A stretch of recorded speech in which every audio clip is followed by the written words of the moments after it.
You ever wonder why the wealthy smile the way they do? That calm, polished grin that never quite reaches their eyes. They always know something you don't. You think they built their empire on luck, talent, or hard work. But no, it's something colder. They built it on you. On your distractions, your obedience, your belief that they're better. Every coin they flip lands on your back, and you still thank them for the weight. They don't need to chain you anymore. Chains are too obvious, too heavy. They figured out something smarter: comfort. You see, control wrapped in comfort doesn't feel like control at all. It feels like safety. It feels like choice. That's the trick. They don't have to force you to obey. They just have to make you comfortable enough not to question why you're obeying. They feed you small pleasures, little doses of distraction, just enough to keep your fire from burning too hot. They give you convenience, entertainment, luxury, and in return, you give them your attention, your time, your silence. And you don't even notice the trade. They built a world where you don't have to think too much, where everything you need is a click away, a swipe away, a smile away. But every click is a data point, every swipe a pattern, every smile a currency. You think you're choosing, but your choices are being shaped. You think you're free, but freedom without awareness is just another kind of cage. And it's a beautiful cage, gold-plated, air-conditioned, algorithmically tailored to your taste. You decorate it yourself, call it comfort, and defend it like it's freedom. That's how they win. They understood something long ago. People won't rebel if they're entertained. So they gave you endless noise. Screens that sing, feeds that scroll forever, opinions that feel like your own. You don't even have to believe the lies. They just need you too tired to care. You work, you consume, you rest, you repeat. The wheel spins faster every year, but you mistake the motion for progress. And while you're busy chasing pleasure, they're busy collecting everything you've traded away. You think control comes from power, but real control comes from dependence. They make you dependent on systems so seamless you can't imagine life without them. Food, finance, communication, validation. Every need fulfilled through hands you'll never see. They don't need to tell you what to do. They just make sure you can't live without what they provide. And when comfort becomes survival, rebellion feels like suicide. They sell you the idea of balance. Work hard, play hard, treat yourself. Sounds fair, doesn't it? But it's just another cycle. Work to afford the comforts they control. Rest just enough to return to the grind. You become predictable, programmable, manageable. That's what comfort does. It dulls your edges. It keeps you from asking the questions that burn too bright. Questions like, who profits from my peace? Or, why does my freedom come with a price tag? They don't want thinkers. They want dreamers who stay asleep. You've seen it. The advertisements that whisper promises. The influencers who look too happy to be real. The stories that teach you to crave what they sell. They don't show you the truth. They show you the version of life that makes you want more. And more is the leash. You chase it forever, thinking happiness is just one purchase away, one raise away, one upgrade away. You never realize that enough was stolen from you the moment they convinced you to keep wanting. Comfort is clever like that. It doesn't just keep you still. It makes you grateful for the stillness. You thank the system for convenience, forgetting it's the same system that made things complicated in the first place. They create the problem, sell the solution, and make you believe you chose it. You think you're living your dream, but maybe the dream isn't yours. Maybe it was designed for you, shaped around you, branded with your desires until you couldn't tell the difference anymore. The most dangerous prison is the one that feels like home. You decorate it, you personalize it, you defend it from anyone who tries to wake you up. You call it peace of mind, but it's sedation. You stopped chasing meaning when comfort started feeling like purpose. You stopped asking, why, when the answers got inconvenient. And that's how they keep you docile. Satisfied enough not to revolt. Distracted enough not to notice. They don't care if you're happy. Happiness isn't profitable. Stability is. They want you comfortable enough to keep consuming, but not fulfilled enough to stop. Because fulfillment is freedom, and freedom can't be sold. So they keep you hungry, not starving, just restless. Always one step away from contentment. So you keep buying, scrolling, chasing. You think you're escaping your problems, but you're feeding them. Every escape they offer loops you back into dependence. Comfort, that's the masterpiece of modern control. It doesn't look like oppression. It looks like convenience. It doesn't sound like commands. It sounds like options. You won't even realize you're trapped because everything feels voluntary. That's the brilliance of it. They don't have to hold the whip anymore. They've convinced you to hold it yourself. They whisper in your ear, not to scare you, but to soothe you, to make sure you stay calm, compliant, comfortable. And you obey, not because you're forced to, but because you've forgotten how not to. Choice, such a beautiful illusion, isn't it? They let you believe you're the one in control, that every decision you make is yours and yours alone. Pick a job, pick a lifestyle, pick a belief, pick a side. All these choices lined up like trophies on a shelf. And you think that means you're free. But here's the truth they'll never tell you. When all the choices lead to the same cage, it doesn't matter which one you pick. The illusion of choice is the leash they hold with a smile. They've mastered the art of giving you options that all feed the same machine. It doesn't matter what you buy, who you vote for, what you believe in. It all circles back to them.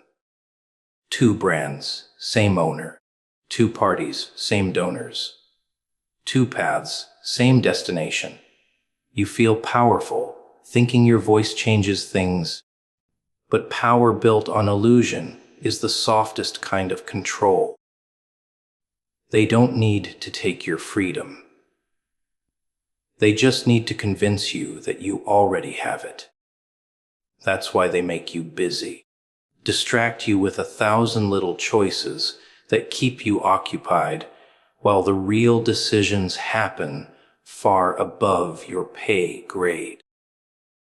They'll make you argue about flavors while they decide who owns the table. You fight over crumbs while they count the loaves. And you think that's progress. Debating, voting, shopping, choosing. When in reality, it's just participation in a game designed to keep you from seeing the board. They've turned choice into a brand, a lifestyle.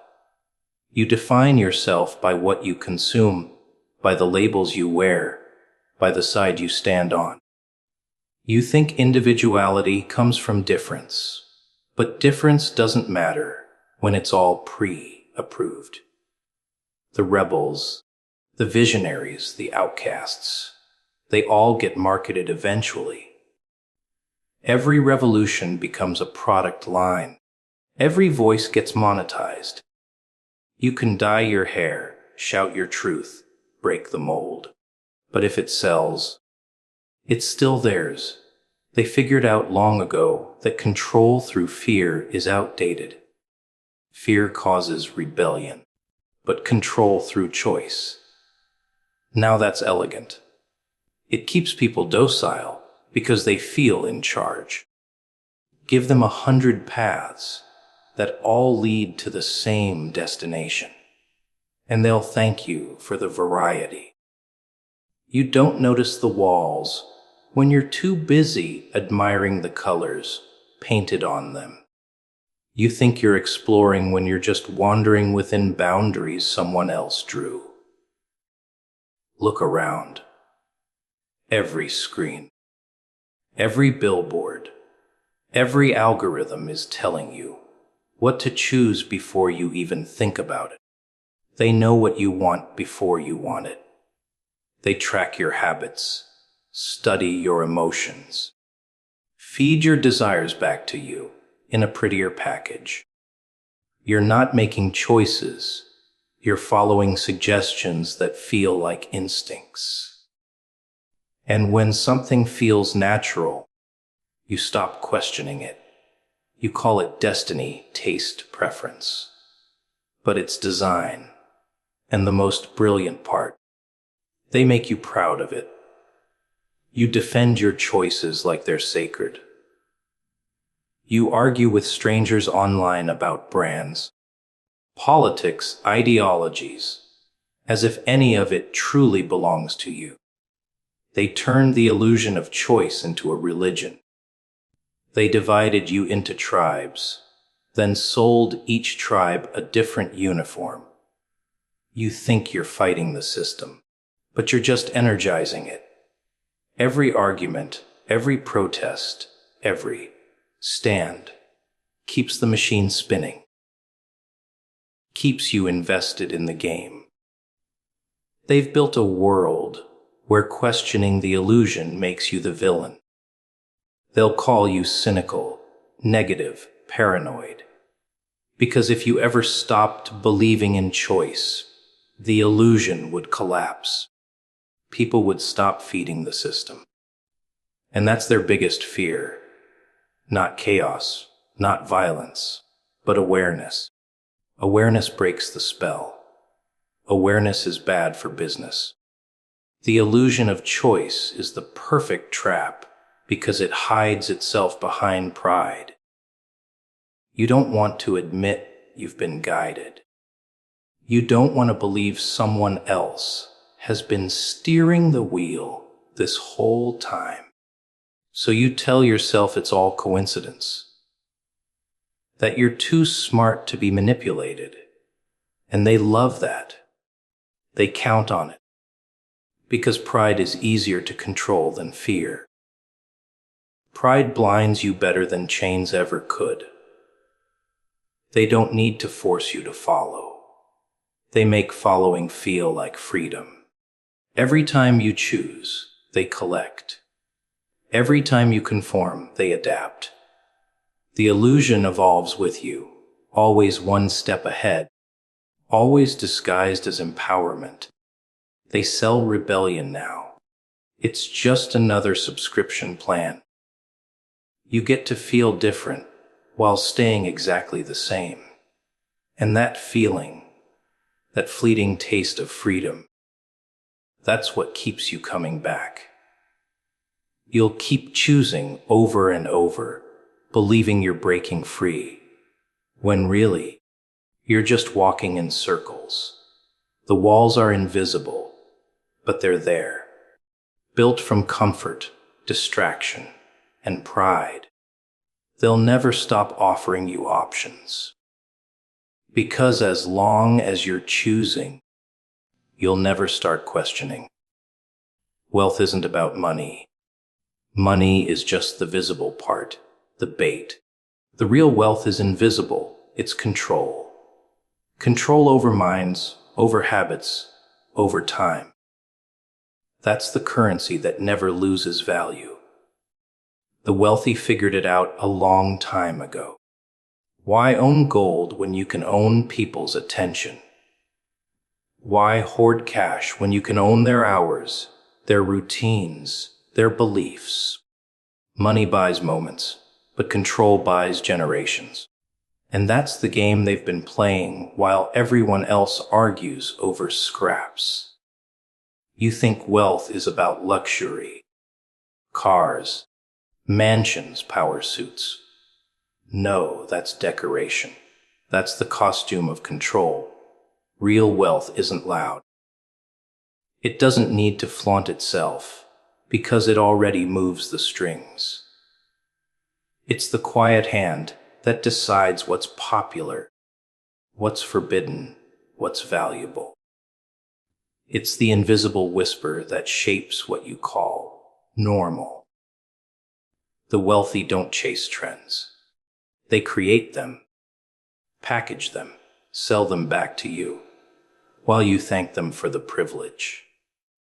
They own your habits first. That's where it starts.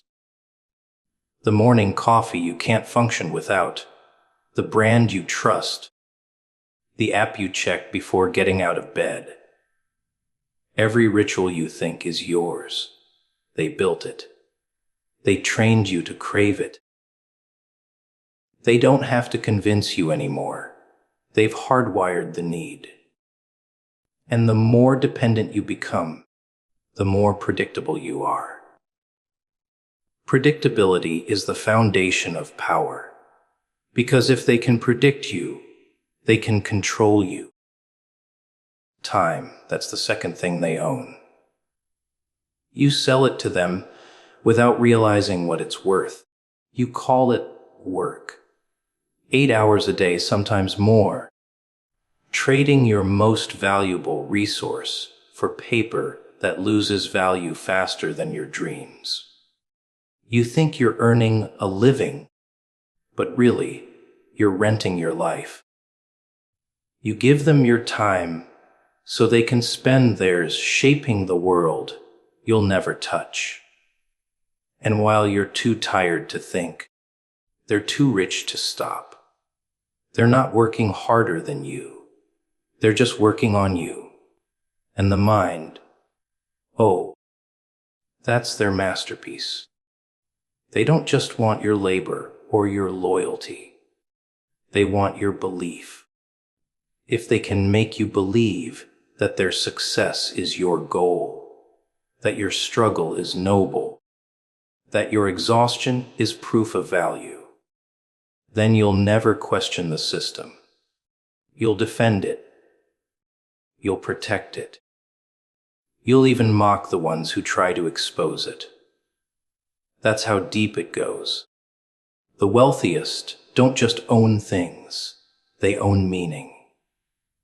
They decide what matters, and you follow like it's divine truth. They sell you dreams of freedom while designing the walls around you. They convince you that happiness is something you buy. That self-worth comes from possessions, that purpose is found in productivity.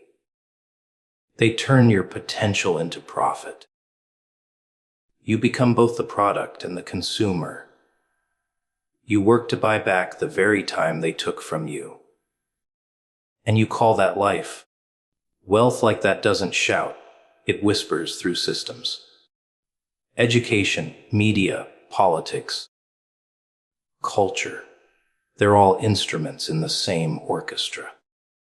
each note designed to keep the rhythm steady, to keep you dancing to their tune. They don't need to censor everything. They just flood you with noise until you can't hear your own thoughts. Confusion is the perfect cage.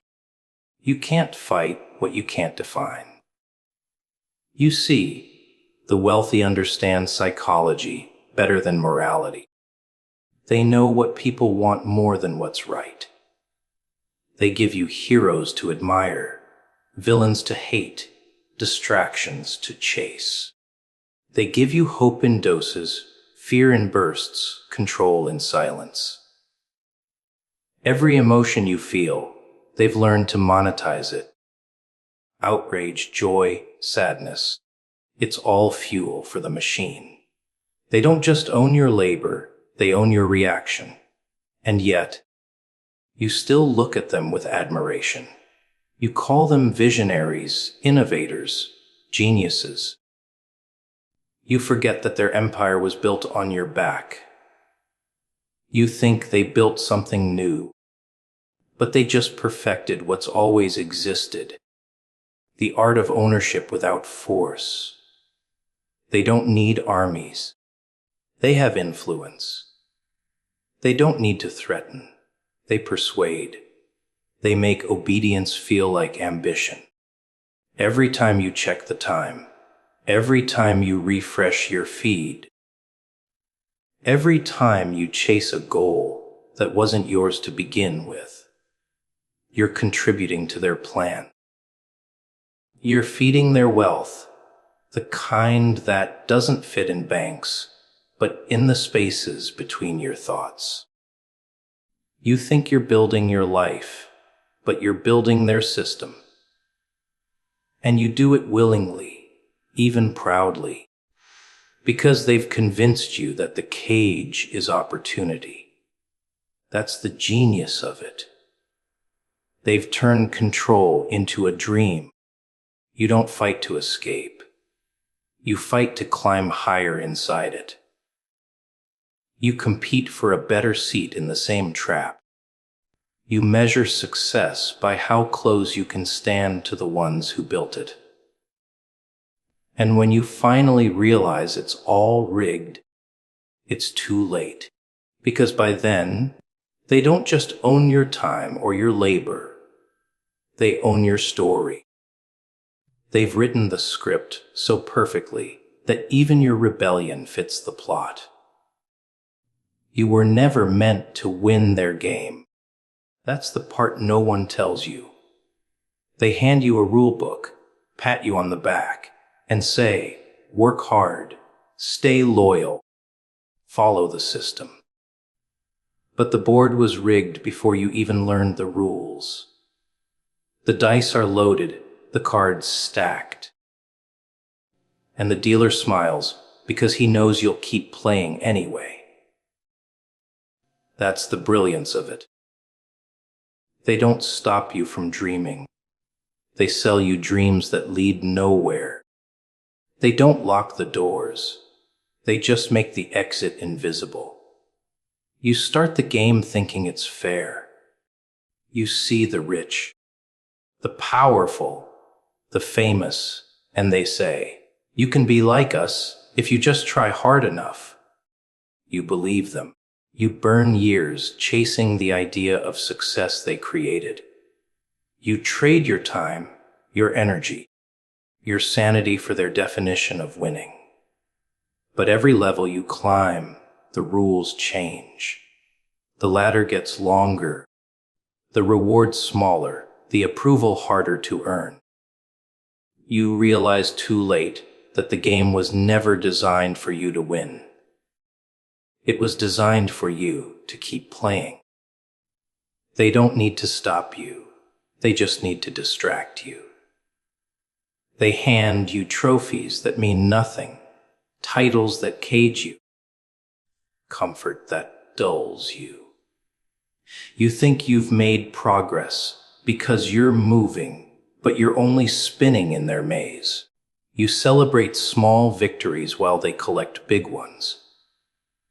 Every promotion, every like, every purchase. It's another token in their pocket. You think you're winning, but you're feeding the very system that feeds on you. And when someone tries to tell you it's all a trap, you laugh. Because the truth sounds crazy when you're comfortable in the illusion. You defend the game because you've invested too much in it. You mock the ones who step out because it's easier than admitting you're stuck inside. That's how deep the trick runs. It's not just about control, it's about belief. They made you believe this is life. That chasing is living, that exhaustion is pride. The ones who built this system, they don't need you to fail. They need you to almost win. That's the magic word, almost. Almost successful, almost rich, almost free. That's what keeps you coming back, working harder, sacrificing more. They know the taste of almost is addictive. It gives you hope, just enough to keep going, but never enough to arrive. They built a casino where every spin looks like a chance, but the house always wins.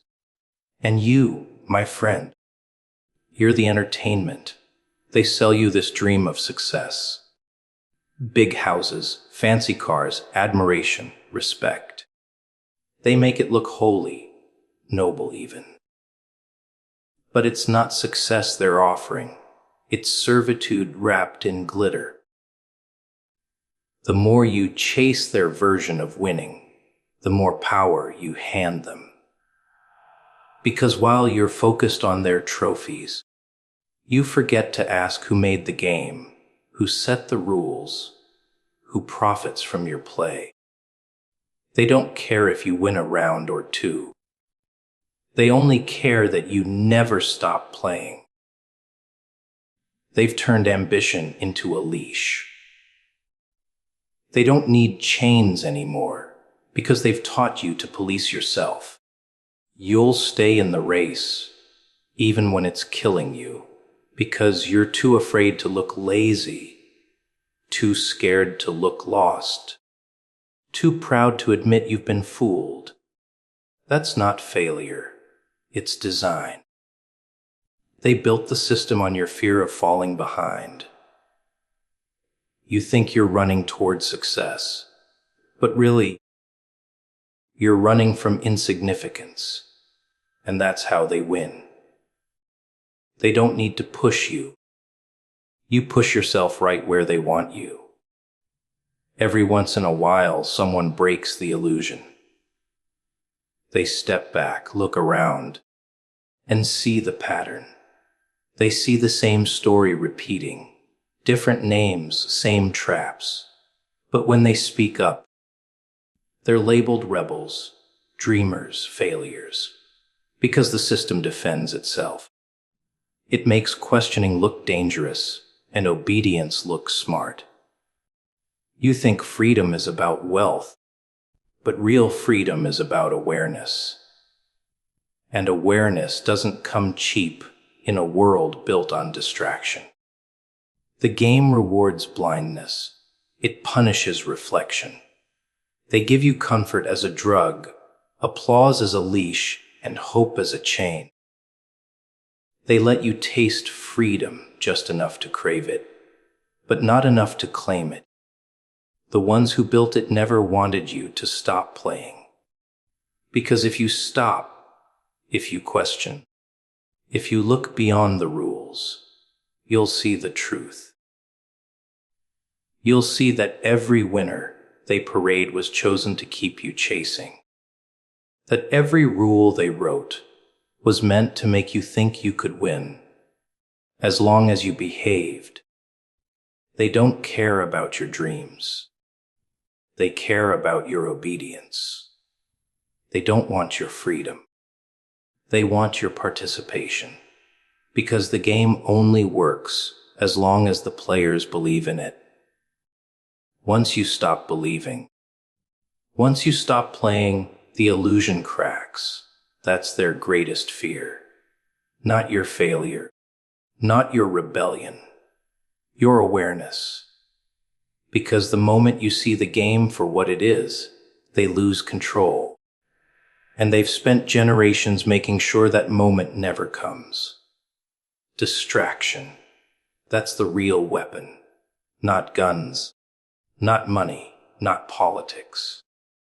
Distraction is what keeps the machine humming, keep them scrolling, keep them arguing, keep them entertained. Feed them everything except silence, because silence is dangerous. In silence, people start thinking, and thinking. Real, deep thinking is the one thing they can't afford you to do. So they give you noise instead. Constant noise, a buffet of chaos dressed as choice. They don't need to chain you. They just need to keep your mind busy. They've mastered the art of manipulation through attention. They know your eyes are more valuable than your labor now. So they fight for them, every second, every click. You think you're consuming content, but it's consuming you. Every scroll, every ad, every headline, another piece of your focus taken. They don't steal it all at once. They nibble at it slowly, until there's nothing left but fragments of thought scattered across screens. You can't concentrate anymore, and that's the point. A distracted mind is a manageable mind. The trick is subtle. They make distraction feel like freedom. They tell you, you can watch anything, say anything, buy anything. And you believe it's liberation. But look closer.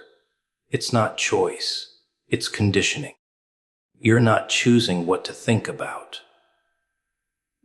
You're being guided to think what they want you to think, in the way they want you to think it.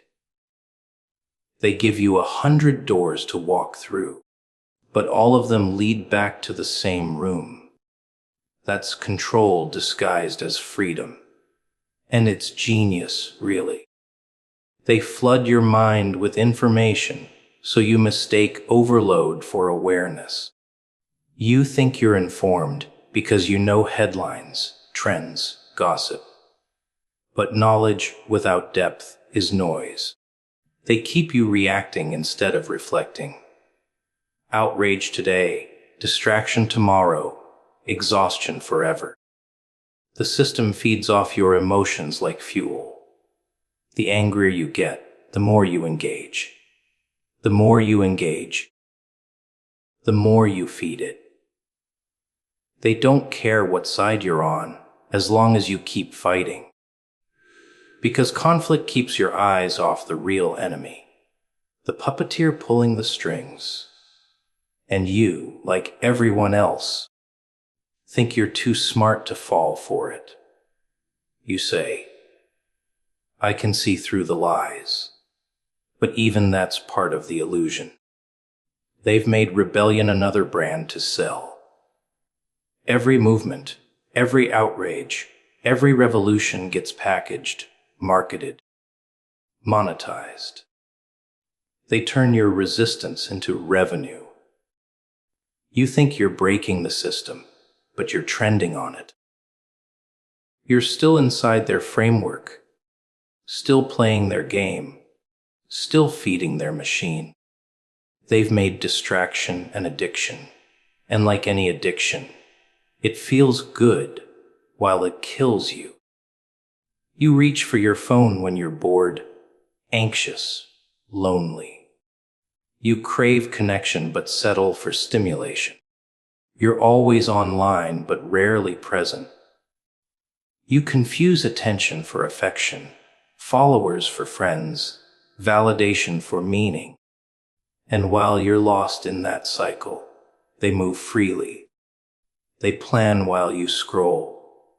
They build while you binge. They own the moments you waste. They don't even hide it anymore. They tell you the algorithms are watching, tracking, predicting, and you laugh, call it convenient. You trade privacy for comfort, freedom for ease. Every choice you make teaches them how to make the next one for you. You've become predictable, programmable, and proud of it. You don't notice the cage because it glows. You don't see the bars because they're made of pixels. It's not the noise that's killing you. It's the absence of silence. You've forgotten how to sit with your thoughts. You can't handle stillness because stillness reveals truth, and truth is uncomfortable. So you drown it out with distractions that make you feel alive while keeping you asleep. They don't have to hide the truth. They just have to make you too busy to look for it. The ones behind the curtain understand this perfectly. They don't waste time trying to convince you of anything. They just keep you distracted long enough for your conviction to fade. They let you think you're informed, aware, awake, while gently steering your attention where they need it most. They don't control your choices. They control what you notice. And if they control what you notice, they control what you care about. That's why distraction is the perfect trap. You don't see it as danger. You see it as life. You mistake the glow for warmth, the noise for meaning, the chaos for freedom. You think you're living in a world full of possibilities, but really, you're walking through a maze built to keep you busy. Every click, every scroll, every distraction, it's all part of the plan. Because a distracted mind doesn't. People don't take warnings seriously until it's too late. They hear the whispers, feel the tension in the air, notice how things don't add up, but they keep pretending everything's fine. That's how it always goes. They laugh it off, scroll past it, call it paranoia. Because believing means changing, and no one likes that. But something's coming, and deep down, everyone feels it. That strange heaviness in your chest, that unease you can't explain. It's not random. It's a message. And by the time most people realize it, the moment to act is already gone. This warning isn't meant to scare you. It's meant to wake you. Because when the clock hits Wednesday morning, pretending won't save anyone anymore. Warnings ignored become lessons learned too late. That's the thing about people. They never listen when it matters. They hear what they want, not what they need. They think the warning is just noise. Another voice in the crowd. Another story that doesn't apply to them. They tell themselves they're different, that somehow they'll escape the consequences everyone else faces. But time always proves otherwise. The signs were there, the words were spoken, the feeling was clear. They just didn't listen. Not because they couldn't, but because they didn't want to. Because listening means admitting that danger is real, and that makes them uncomfortable.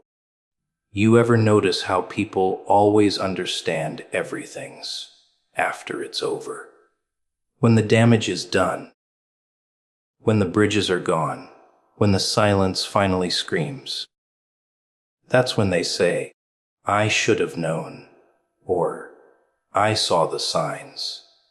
Of course they did. Everyone sees the signs. They just pretend not to. Because pretending gives them permission to keep doing nothing. It's easier to call it coincidence than to face the truth, because the truth demands action, and action demands courage. And courage is rare these days. Warnings aren't meant to comfort you. They're meant to disturb you. They're supposed to shake you, make you uncomfortable, make you stop. But instead, people get offended. They say, "Don't be so negative." They think a warning is an attack. They want reassurance, not reality. So they silence the messenger, block out the noise, convince themselves that everything's fine. But the world doesn't care about your comfort. It gives you warnings out of mercy. Ignore them, and mercy turns into lesson. People always think they'll get another chance. Another signal, another clue, another reminder. But warnings don't repeat forever. They fade. They get quieter each time you ignore them, until one day, there's only silence, and the silence becomes the consequence. That's when you realize the warning wasn't a threat. It was protection. It wasn't trying to scare you. It was trying to save you. But you were too busy laughing, too distracted, too numb to hear it. You can always tell who ignored their warnings. You see it in their eyes. They carry that quiet regret, that look that says they knew better but didn't act. They say it's bad luck, bad timing, unfair circumstances. But deep down, they know it wasn't fate, it was choice. They were told, they were shown, they were warned, and they brushed it off. That's the price of pride. Thinking you'll have time to fix it later, not realizing that later doesn't always come. The universe doesn't scream forever. It whispers first. It gives you small things. A gut feeling, a strange coincidence, a conversation that hits too close to home. You feel it in your bones, but you rationalize it away. You say it's nothing, just your imagination. But that's how every downfall begins, with a warning you explained away.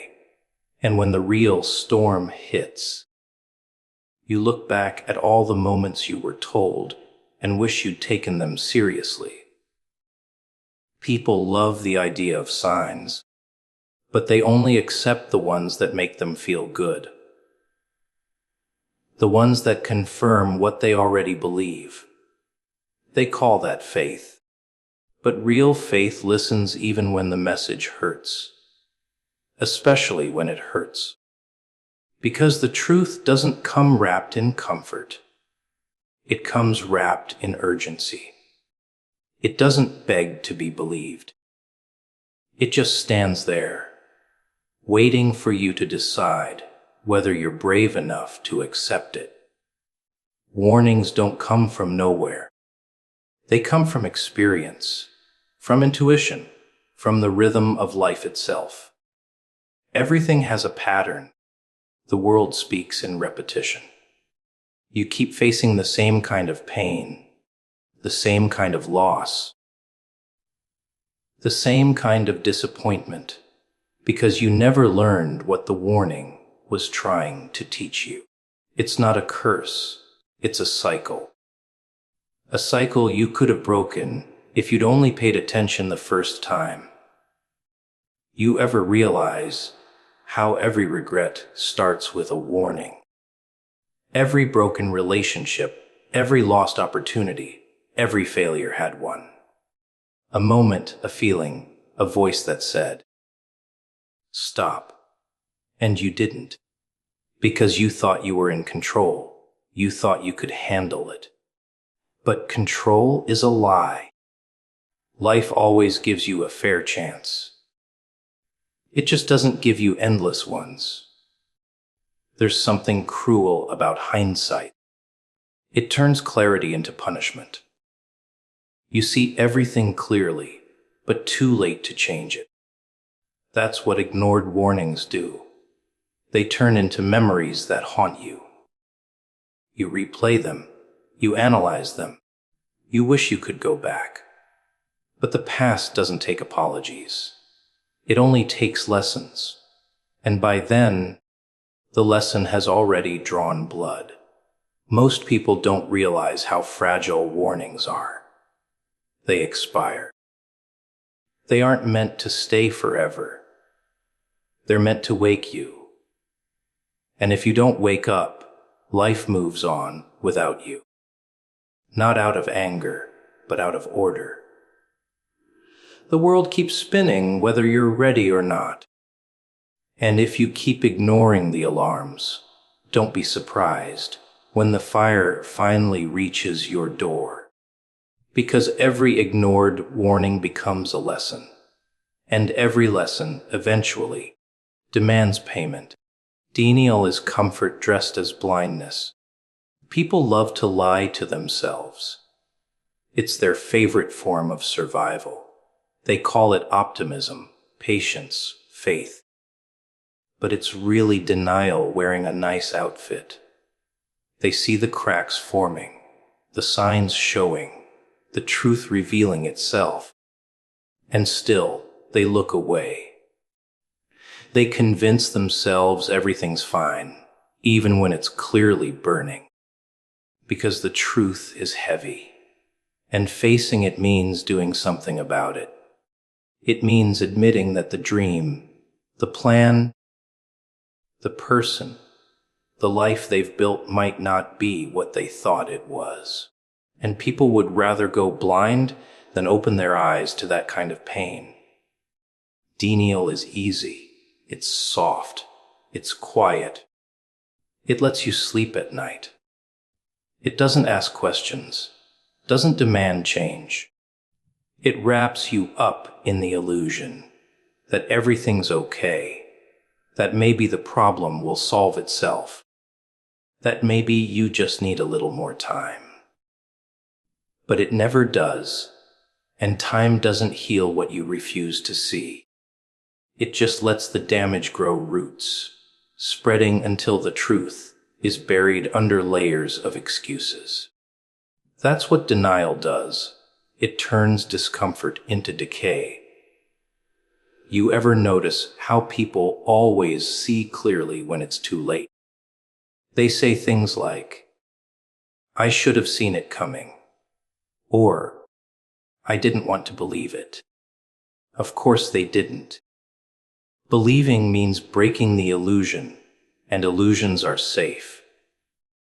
They protect you from reality for a while, until reality decides it's done being ignored. Then it hits harder than it ever needed to. Because the truth doesn't disappear when you look away. It waits. Patiently. And when it returns, it doesn't knock. It breaks the door. Denial is a strange kind of addiction. You start small, ignore one red flag, justify one lie, overlook one feeling, and it feels good, harmless even. You convince yourself you're being strong, that you're giving things a chance, that you're just keeping peace. But peace built on lies isn't peace. It's delay. The more you ignore, the more the truth grows in the shadows, waiting for its turn to explode. And when it does, it doesn't just destroy the lie, it destroys the liar. People are afraid of pain, but they don't realize denial makes it worse. It's like ignoring a wound and calling it healing. You can cover it. You can distract yourself. You can smile through it. But rot doesn't stop because you pretend it isn't there. It spreads, slowly, silently, until one day the damage is too deep to fix. That's how denial works. It doesn't protect you. It poisons you. You can always tell who's living in denial. They talk too loud about how fine they are. They laugh a little too hard. They defend the very thing that's destroying them. Because if they stop defending it, they'll have to face what they've been running from. Denial isn't ignorance, it's choice. It's looking straight at the truth and saying, not now. But not now turns into never, and never turns into regret. People think truth hurts, but it's denial that breaks you. Truth cuts once. Denial cuts every day you keep pretending. It eats away at your confidence, your clarity, your peace. You start second, guessing yourself, distrusting your instincts, rewriting your own memories just to keep the lie alive.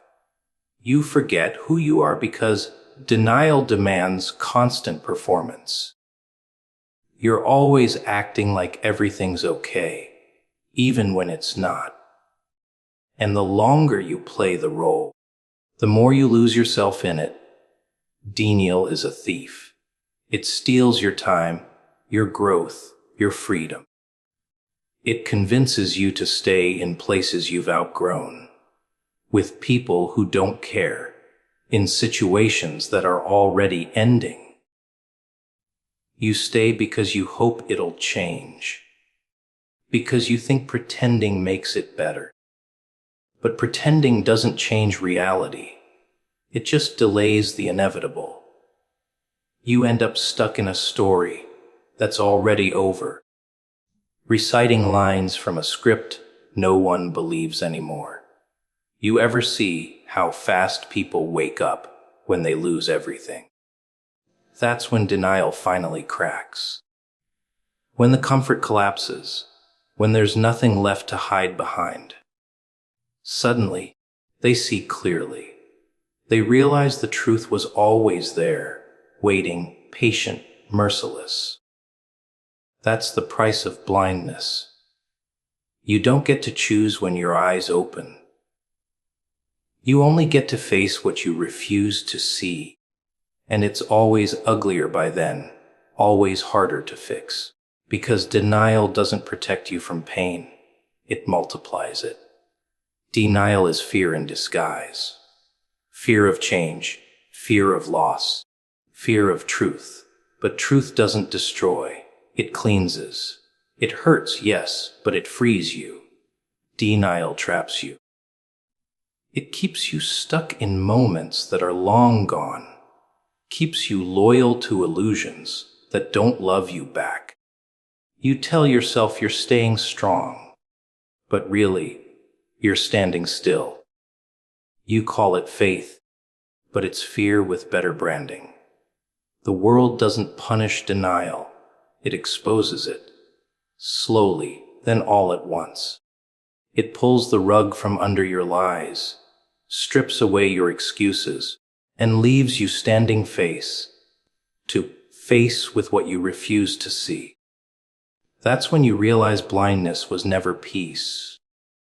It was delay, and comfort built on lies always ends in collapse, because denial doesn't make reality go away. It just makes sure it hits you harder when it finally arrives. The truth always knocks before it breaks in. It's polite like that, gives you a fair chance. You hear it in the back of your mind, feel it in your chest, see it in the little things that don't make sense. The signs are always there, but people don't answer. They pretend not to hear, hoping the knocking will stop. They tell themselves it's nothing, that they're overthinking, that maybe they just need rest. But truth doesn't leave when you ignore it. It gets louder. And when you keep pretending not to hear, it stops knocking altogether. That's when it kicks the door down. Truth never arrives quietly. It's patient, but not soft. It gives warnings before it strikes, whispers before it roars. It gives you time to prepare, to change, to accept. But no one ever does. Everyone wants truth on their own terms. They want it when it suits them, when they're ready, when it doesn't hurt. But truth doesn't care about timing. It shows up when it must, not when you want it to. It doesn't wait for your comfort. It waits for your honesty. You ever notice how the truth doesn't surprise anyone? When it finally reveals itself, people always say, "I knew it." Of course they did. Deep down, they always knew. Everyone does. Because truth isn't hidden, it's just inconvenient. And people don't like inconvenience. They'd rather live in a lie that feels warm than face a truth that burns. They confuse comfort with peace. But peace without truth isn't peace. It's anesthesia. And anesthesia wears off. The truth always gives you a chance to listen. It starts small. Maybe it's a thought that won't go away. A feeling that something's off. A moment that catches your attention. But you brush it aside. Tell yourself you're fine. Tell yourself it's nothing. The problem is, the truth doesn't disappear just because you dismiss it. It waits. It watches. And when it finally comes back, it doesn't knock. It crashes through, dragging everything you built on lies right down with it. People think they can outsmart truth. They manipulate it, twist it, bury it, hoping it'll stay quiet. But truth isn't fragile. It's relentless. It doesn't die when you hide it. It grows. Every lie you stack on top of it just makes the explosion bigger when it finally breaks through. Because truth doesn't lose. It waits for its moment. And when it arrives, it doesn't care about your excuses, your reasons, or your intentions. It just wants to be seen. You can tell when someone's been living too far from the truth. They're tired in a way sleep can't fix. They talk fast, laugh loud, avoid silence. Because silence is dangerous. It's where the knocking starts again. The truth doesn't chase with anger. It chases with persistence. It waits until you're alone, until you can't distract yourself anymore, until you have no choice but to listen. And when you finally do, it's not gentle. It shows you everything you didn't want to see, all at once. The cruel thing about truth is how it always gives you a chance to do the right thing before it forces you to. You get that moment, that split second when you could change course. Admit what you know. Act before it's too late. But people let it pass. They hope maybe the truth will forget them. Maybe it'll fade. But truth has a perfect memory. It remembers every time you turned away, every moment you lied to yourself. And when it finally breaks in, it doesn't just expose the lie, it exposes you. People say they want honesty, but what they really want is reassurance. They don't want the truth. They want a version of it that doesn't hurt. But truth doesn't do edits. It doesn't bend, doesn't soften, doesn't flatter. It just stands there, unshaken, waiting for you to stop pretending. And the longer you avoid it, the more it costs you. Because every moment spent lying is a debt you'll eventually have to pay, with interest. The truth doesn't punish. It reveals. It doesn't come to destroy. It comes to reset. But by the time it arrives, People have built entire lives around avoiding it. Jobs, relationships, identities, all crafted to stay comfortable in the lie. So when truth finally kicks the door in, it looks like chaos. But that chaos isn't destruction. It's correction. It's life ripping away everything that wasn't real. Everything you tried to hold together with denial and fear. You ever watch how people react when the truth finally hits them? Some get angry, some cry, some go quiet. But they all say the same thing: I should have known. The irony is, they did. They just didn't want to. Because knowing means responsibility. And responsibility means change. But truth doesn't care how long you avoided it. It doesn't care how good your reasons were. It only cares about alignment. And it always gets what it came for. The truth always knocks before it breaks in, because it wants to give you mercy first. It gives you time to face it willingly, to open the door yourself, to deal with it before it destroys you.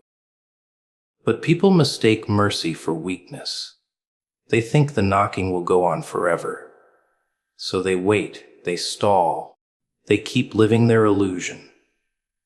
Until one day the sound changes. It's not a knock anymore, it's a crash. And by then, it's not a warning, it's a reckoning. Fear isn't the enemy, silence is. Fear tells you something's wrong. Something's moving, something needs to change. It's a signal, not a curse. It wakes you up when the world wants you asleep. But silence is a killer dressed in peace. It doesn't shout, it doesn't fight, it waits. It makes you comfortable in your cage. It tells you, don't say it, don't move. Don't make a scene. And before you know it, you've swallowed your voice, buried your truth, and called it strength. People think being fearless makes them powerful. No. The real power comes from facing fear and still speaking, still moving, still choosing truth even when your voice shakes. Fear's not the problem. It's proof you're alive. It means you care. You feel you still have something worth fighting for. But silence. Silence means you've given up the fight before it even started. It means the world broke you so quietly. You didn't even notice. Silence pretends to be your friend. It whispers that keeping quiet will keep you safe. That if you just stay calm, stay low, stay invisible, you'll avoid the pain. But that's the trick. It doesn't protect you.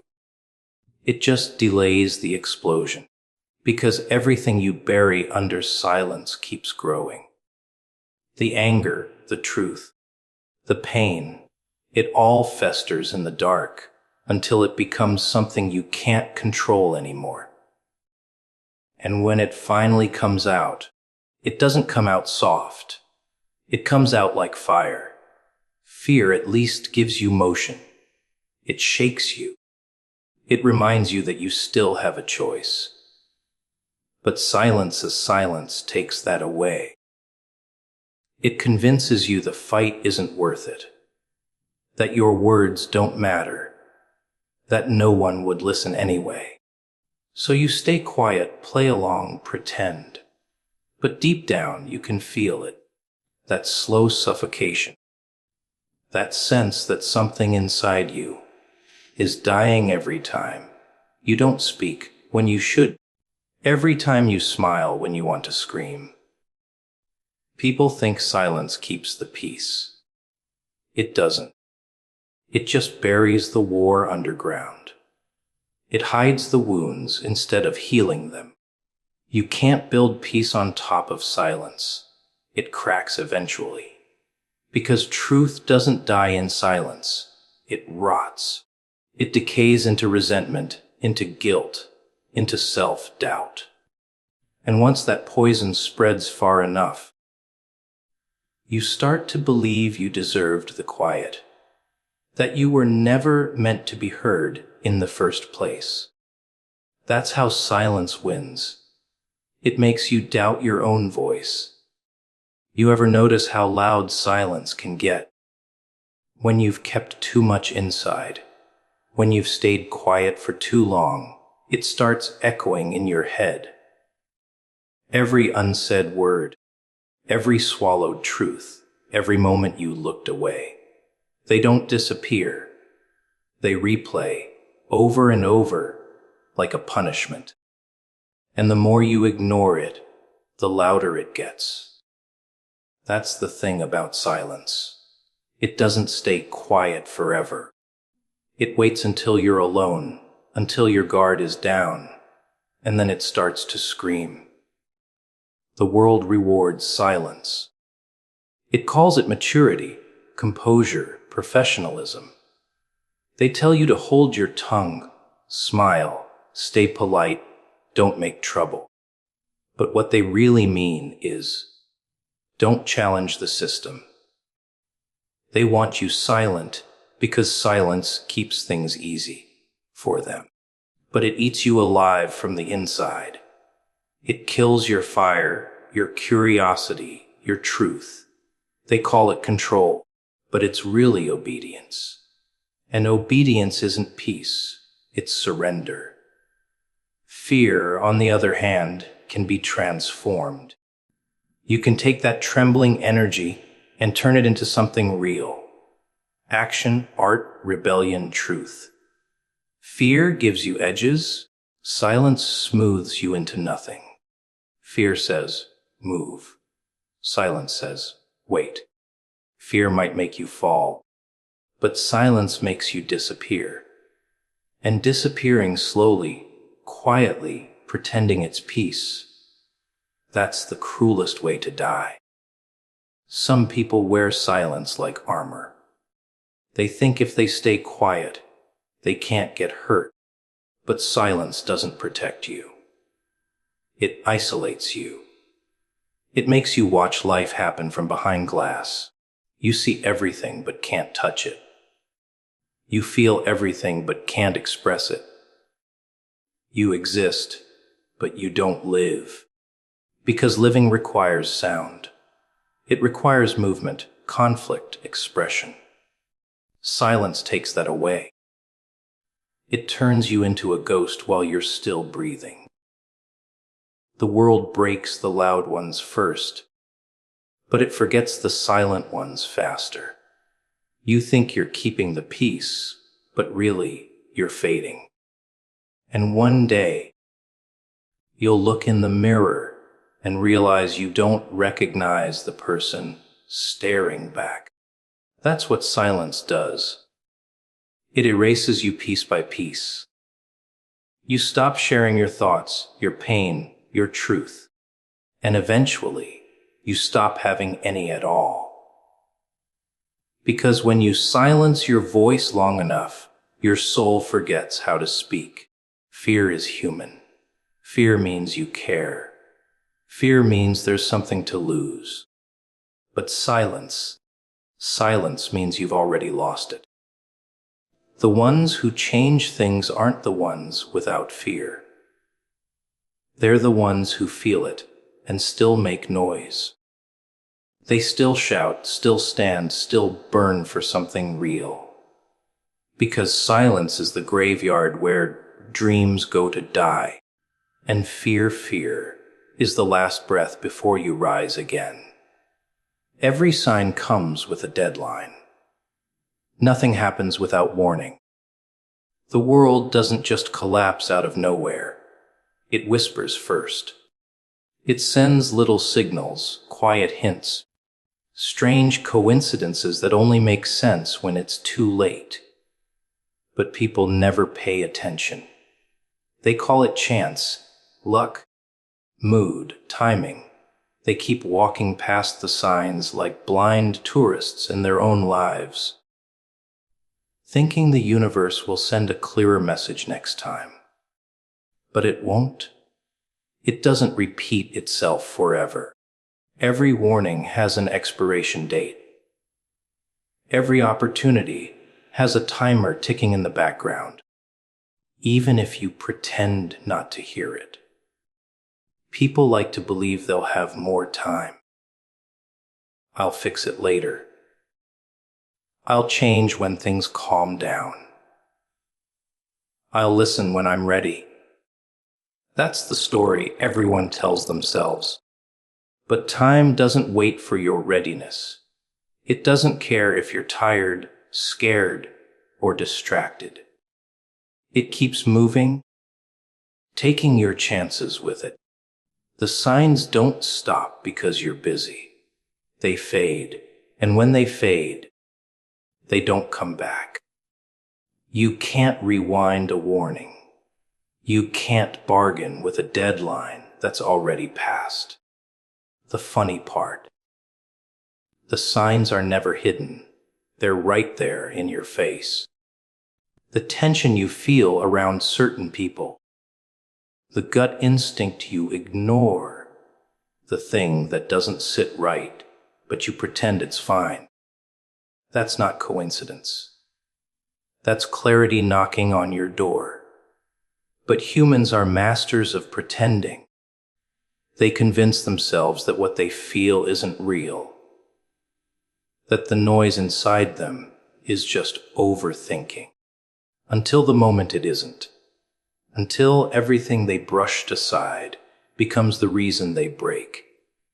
Every sign starts small, a shift in energy, a repeated pattern, a moment that doesn't feel right. It's subtle, almost gentle, as if life is testing whether you're paying attention. But if you're not, it gets louder. The signs start stacking, louder and clearer, until they turn into chaos. That's the last stage, the deadline, when the whispers become warnings and the warnings become consequences. By then, it's not a lesson anymore. It's a result. The universe doesn't repeat itself forever. It speaks once, twice, maybe 3 times, and if you still refuse to listen, it stops asking. It starts showing. You ever notice how hindsight feels like a cruel joke? After everything falls apart, suddenly it all makes sense. You start connecting the dots you ignored. The uneasy feeling, the missed opportunity, the strange coincidence. You see it all clearly, but from the wrong side of time. That's the price of ignoring signs. You only get clarity after you can't use it anymore. The truth was always there, but you needed the crash to recognize it. People think signs are dramatic, visions, miracles, divine intervention. But most of the time, they're quiet. They show up as conversations you can't forget, dreams that repeat, moments that feel too precise to be random. But we're too busy scrolling, rushing, complaining, distracting ourselves. The signs are speaking, but we drown them out with noise. Because listening means changing, and changing means losing control. So we delay, we stall, and the deadline gets closer. There's a clock behind every choice. You can't see it, but you can feel it. That pressure in your chest, when you know it's now or never. That unease when you keep delaying what you know you need to do. That's time warning you that the window's closing. But most people wait until the window slams shut to realize it was open all along. They call it bad luck, but it's not luck, it's neglect. They ignored the signs and mistook silence for safety. The signs never lie. They don't flatter you. They don't argue. They don't care about your excuses. They just show up over and over until the deadline arrives. And when it does, it's not a shock, it's justice. You get what the signs tried to save you from. You face the thing you were warned about. That's not cruelty. It's balance. The universe doesn't punish you for not listening. It simply hands you the consequence you chose by staying blind. You can feel the difference between intuition and coincidence if you're honest with yourself. Deep down, you always know. The problem is, most people are too afraid to trust their own knowing. They wait for proof. They wait for certainty. But by the time proof arrives, the deadline's already passed. The signs were the proof. You just didn't want to believe them. Because belief demands action. And action demands risk. So you wait, hoping for another signal, but all that comes next is silence. Every sign comes with a deadline, because growth requires urgency. You're not meant to wait forever. You're meant to move. The signs aren't there to confuse you. They're there to test your courage. They ask, will you act before you're forced to? Most people don't. They wait for the world to collapse before they change. They ignore the whispers until life screams. But the scream isn't a punishment. It's the sound of missed chances coming back to collect. The cruelest thing about deadlines is how quiet they are when they end. There's no explosion, no big finale, just stillness. A moment when you realize the door's closed, and you didn't walk through it. The thing that was once waiting for you is gone. Not because it hated you, but because it had to move on. That's how time works. It doesn't hate. It just doesn't wait. And every sign, every warning, every whisper, it was never trying to scare you. It was trying to save you before the clock ran out.